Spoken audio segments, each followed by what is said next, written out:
सुप्रभात बच्चों, कैसे हैं आप सब? आशा करती हूँ आप सब बहुत अच्छे होंगे। बच्चों, मेरा नाम पायल अग्रवाल है, मैं हूँ आपकी हिंदी की अध्यापिका। आज हम पढ़ेंगे बच्चों पाठ 1 भाषा, लिपि और व्याकरण। भाषा क्या है बच्चों? भाषा क्या है? मैं बोल रही हूँ, आप मेरी बातों को सुन रहे हो। आदान-प्रदान करना, अपनी भावों को प्रकट करना, अपनी बात को कहना भाषा कहलाता है। लिपि यानी कि भाषा को लिखने का ढंग, और व्याकरण क्या करती है? हमारी भाषा को शुद्ध करती है। ठीक है, चलिए आइए इसको अच्छे से समझते हैं पाठ के माध्यम से। बढ़ते हैं पाठ की ओर। पाठ 1 भाषा, लिपि और व्याकरण। प्रवेश, विषय प्रवेश। मनुष्य समाज में रहने वाला एक प्राणी है, समाज में रहते हैं हम लोग।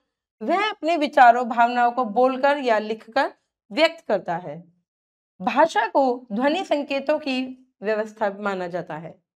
ठीक है बच्चों, भाषा शब्द को संस्कृत की भाष धातु से लिया गया है, जिसका अर्थ है बोलना। भाई बोल के तो हम अपने बातों को व्यक्त कर रहे हैं ना, आपको मैं समझा दूं कैसे, बोलकर। ठीक है, हमारे भावों और विचारों की अभिव्यक्ति के लिए रूढ़ अर्थों में जो ध्वनि संकेतों की व्यवस्था प्रयोग में लाई जाती है उसे भाषा कहते हैं। यानी कि भाषा क्या होती है बच्चों? अपने विचारों को आदान प्रदान करना। ठीक है, लिपि भाषा को लिखने के चिन्हों को कहते हैं। लिपि के बिना किसी भी भाषा का अस्तित्व नहीं है। लिपि के बिना भाषा को लिखने के लिए जिन प्रतीकों की जरूरत होती है उसे क्या कहते हैं बच्चों? लिपि कहते हैं। जिन प्रतीकों को लिखने की जब हम लिखते हैं, कुछ प्रतीकों की जरूरत पड़ती है, उन्हें हम लिपि कहते हैं।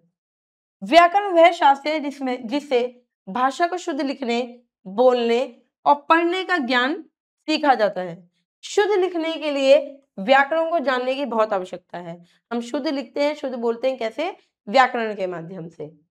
व्याकरण से भाषा को बोलना और लिखना आसान होता है। व्याकरण से हमें भाषा की शुद्धता का ज्ञान होता है। भाषा का प्रयोग करने के लिए हमें भाषा के नियमों को जानने की आवश्यकता है। इन्हीं नियमों की जानकारी हमें व्याकरण से मिलती है। ठीक है बच्चों, देखिए मौखिक अभिव्यक्ति है भाषिक पृष्ठभूमि का ज्ञान, पठन और वाचन कौशल। विषय विश्लेषण, भाषा वह साधन है जिसके माध्यम से हम सोचते हैं तथा अपने विचारों को व्यक्त करते, दूसरे तक पहुंचाते हैं। संस्कृत भाषा को हिंदी भाषा की जननी माना जाता है। हिंदी भाषा का लिखित आज भी संस्कृत में पाया जाता है। मौखिक रूप से मुख से घिस घिस कर अपना स्वरूप हो चुके हैं। हम उन्हें तद्भव शब्दों के रूप में जानते हैं। कितने तद्भव शब्दों के? संस्कृत से हिंदी भाषा को अपने स्वतंत्र रूप में आने में बहुत समय लगा है। संस्कृत से पाली, पाली से प्राकृत, प्राकृत से अपभ्रंश और अपभ्रंश से हिंदी भाषा का विकास हुआ है। कितना समय लगा है सोचो आप। जब हम अपने विचारों को लिखकर या बोलकर प्रकट करते हैं और दूसरों के विचारों को सुनकर या पढ़कर ग्रहण करते हैं, तो उसे हम क्या कहते हैं बच्चों? भाषा कहते हैं। ठीक है, मनुष्य कभी सिर हिलाने या हाथ के द्वारा यानी कि संकेत के माध्यम से भी विचारों की अभिव्यक्ति करता है। कैसे? कभी आपने पुलिस देखी होगी, मैंने ट्रैफिक पुलिस देखी होगी, वो क्या करते हैं? वो हमें जाने के लिए थोड़ी कहते हैं, रुकने के लिए थोड़ी कहते हैं, वो इशारा करते हैं। ठीक है, कि रुको, जाओ, वो हमें इशारा करते हैं, तब हम जाते हैं। क्रिकेट खेलते हैं, एम्पायर क्या करता है? आउट का इशारा करता है, वाइट बॉल का इशारा करता है ना, हमें संकेत करता है। मतलब व्याकरण में इसका अध्ययन नहीं किया जाता है। ठीक है, सांकेतिक भाषा व्याकरण में नहीं मानी जाती। भाषा के भेद बच्चों, भाषा के 2 भेद होते हैं। कौन कौन से? मौखिक भाषा और लिखित भाषा। मौखिक भाषा जैसे मैं बोल रही हूँ और आप सुन रहे हो, और लिखित भाषा क्या होती है? लिखा हुआ पढ़ना। अगर आप समाचार भी पढ़ रहे हो, समाचार पत्र पढ़ रहे हो, मतलब तो क्या कर रहे हो? लिखा हुआ पढ़ रहे हो। किताब से पढ़ रहे हो तो लिखा हुआ पढ़ रहे हो, यानी कि वो लिखित भाषा है।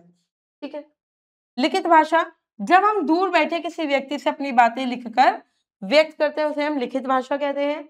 यह भाषा का स्थायी रूप होता है।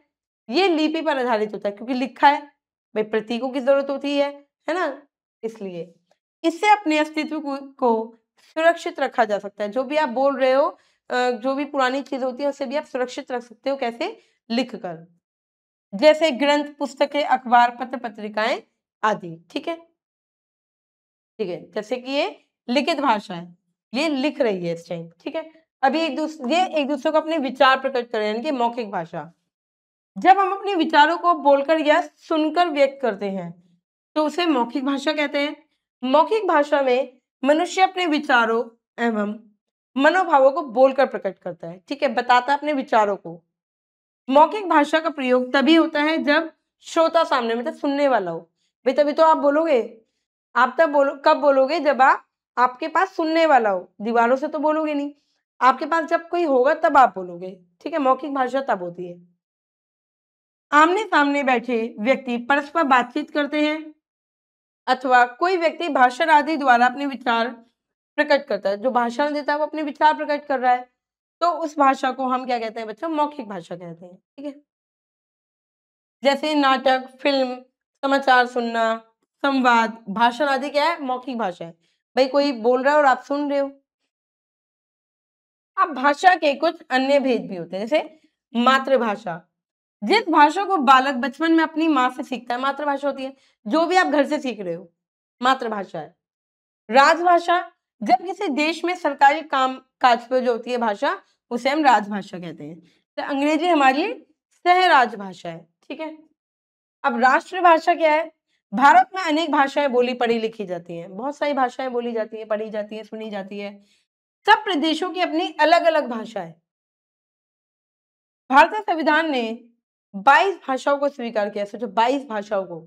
हिंदी, संस्कृत, उर्दू, असमिया, पंजाबी, नेपाली, तमिल, तेलुगु, कन्नड़, गुजराती, बंगला, उड़ीसा, कश्मीरी, कोंकणी, मणिपुर, मराठी, मलयालम, मैथिली, डोंगरी, बोडो, संथाली और सिंधी। 22 भाषाएं ये। इन सभी भाषाओं का प्रयोग अपने अपने क्षेत्र में लोग करते हैं, है ना, किया जाता है। पर हिंदी को पूरे भारत में बोला जाता है। हिंदी एक ऐसी भाषा है जिसमें पूरे भारत में बोली जाती है। इससे इसे राष्ट्रभाषा कहते हैं। मानक भाषा कौन सी होती है बच्चा? मानक हिंदी, हिंदी भाषा का ही एक मानक रूप होता है। इसे शिक्षा और कार्यालयीन कामों में प्रयोग किया जाता है। ठीक है, देखिए, लेखन कौशल, पारिभाषिक समझ और पाठबोध, विषयगत उद्देश्य परकता का बोध। चलिए लिपि को जानते हैं कि लिपि क्या होती है। किसी भाषा को लिखने के लिए जिन चिन्हों की आवश्यकता होती है, भाई भाषा लिखी, कुछ चिन्ह का प्रयोग हुआ, उन चिन्हों को क्या कहेंगे? हम लिपि कहेंगे। ठीक है बच्चों, लिपि भाषा का लिखित रूप होता है, क्योंकि लिपि लिखने का काम करती है। इसके माध्यम से मौखिक रूप की ध्वनियों को लिखकर प्रकट किया जाता है। सारी भाषाओं को लिखने की लिपि अलग होती है। अब देखिए कुछ निम्नलिखित है, देखिए। हिंदी, संस्कृत, मराठी देवनागरी में लिखी जाती है लिपि में। ठीक है, पंजाबी गुरुमुखी में, उर्दू फारसी और अरबी में लिखी जाती है। बंगला किस में लिखी जाती है? बंगला में। मणिपुरी मैतेई में और अंग्रेजी रोमन। ठीक है, लिपि इनकी ये भी। ठीक है बच्चों, हिंदी व संस्कृत भाषा की लिपि क्या है? हिंदी और संस्कृत देवनागरी है। देवनागरी लिपि की विशेषताएं हैं कुछ, देखिए। इसे दाएं से बाएं लिखा जाता है, दाएं से बाएं लिखी जाती है ये। हर वर्ण का आकार समान होता है। हर वर्ण का क्या जो आकार होगा वो समान होगा, एक जैसा होगा। ये उच्चारण के अनुरूप लिखी जाती है। ठीक है बच्चों, व्याकरण के बारे में जाते हैं। व्याकरण क्या करती है? हमारे जो शब्द है उनको शुद्ध करती है, अशुद्ध जो थे उनको शुद्ध करने का काम करती है। मनुष्य मौखिक एवं लिखित भाषा में अपने विचार प्रकट करता है और कार्य भी करता है। ठीक है, भाई अपने विचार प्रकट कर सकता है और करता रहता है, किंतु इससे भाषा का कोई निश्चित एवं शुद्ध स्वरूप स्थिर नहीं हो सकता। भाषा के शुद्ध और स्थायी रूप को निश्चित करने के लिए नियमबद्ध योजना की आवश्यकता होती है। कुछ नियमों की आवश्यकता होती है जो हमें व्याकरण द्वारा मिलती है, क्योंकि व्याकरण में नियम होते हैं और उस नियमबद्ध योजना को हम व्याकरण कहते हैं बच्चों। ठीक है, कोई भी व्यक्ति व्याकरण को जाने बिना भाषा के शुद्ध रूप को नहीं सीख सकता। इसी वजह से भाषा और व्याकरण का बहुत गहरा संबंध है। बच्चों व्याकरण क्या करती है? व्याकरण हमारे जो शब्द है उनको शुद्ध करने का काम करते हैं। कुछ नियम होते हैं व्याकरण में जो जरूरी होते हैं जानने। व्याकरण भाषा को उच्चारण, प्रयोग, अर्थों के प्रयोग के रूप को निश्चित करता है। निष्कर्ष, भाषा शब्द संस्कृत की भाषा धातु से लिया गया है, जिसका अर्थ होता है बोलना, और बोलचाल की भाषा ही मूल भाषा होती है। ठीक है बच्चों, केवल मनुष्य ही एक ऐसा प्राणी है जो भाषा की रचना कर अपने भावों को आदान प्रदान करता है, अपने भावों का आदान प्रदान करता है। भाषा संप्रेषण का साधन है। भाषा के दो रूप होते हैं, कौन कौन से? मौखिक और लिखित रूप होता है। मौखिक रूप जो बोला और सुना जाता है, और लिखित रूप जो लिखा और पढ़ा जाता है। प्रत्येक भाषा को लिखने का ढंग अलग अलग होता है, उनके वर्णों की बनावट भिन्न होती है। भाषा के लिखने के ढंग को ही लिपि कहा जाता है। ठीक है, भाषा के लिखने का ढंग क्या है? लिपि कहते हैं। संस्कृत और हिंदी भाषा की लिपि क्या है? देवनागरी है। व्याकरण भाषा शोधन का विज्ञान है। किसी भी ध्वनि, शब्द तथा वाक्य का प्रयोग ठीक है या नहीं, इसके कुछ नियम होते हैं। इन नियमों, ये नियम क्या कहलाते हैं बच्चों? व्याकरण कहलाते हैं।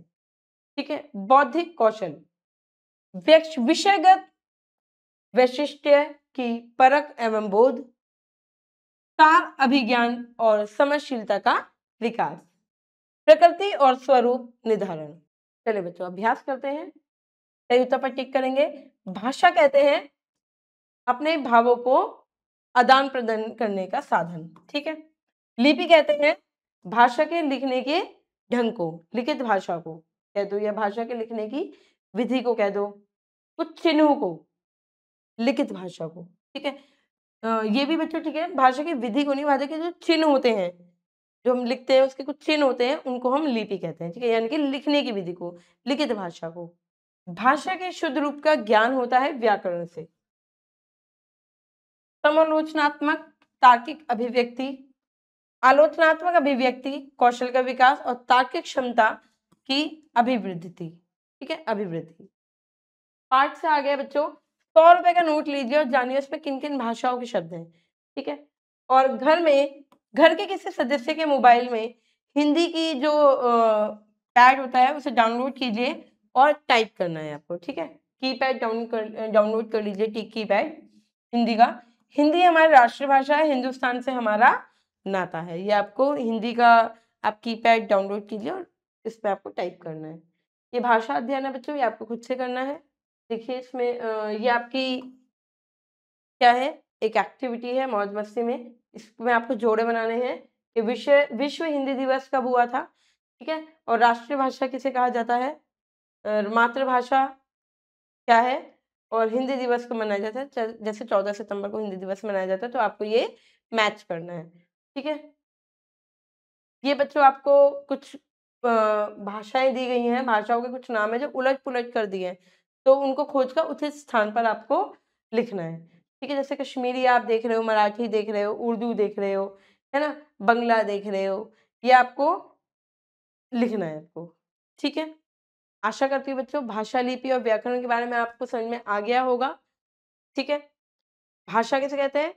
जब हम अपने विचारों को आदान प्रदान करते हैं, यानी कि बोल रहे हैं, अपने विचारों को बता रहे हैं। ठीक है, और भाषा के 2 रूप होते हैं, लिखित और मौखिक। मौखिक भाषा जो मैं बोल रही हूँ और आप सुन रहे हो, लिखित भाषा जो आप लिखा हुआ पढ़ते हो।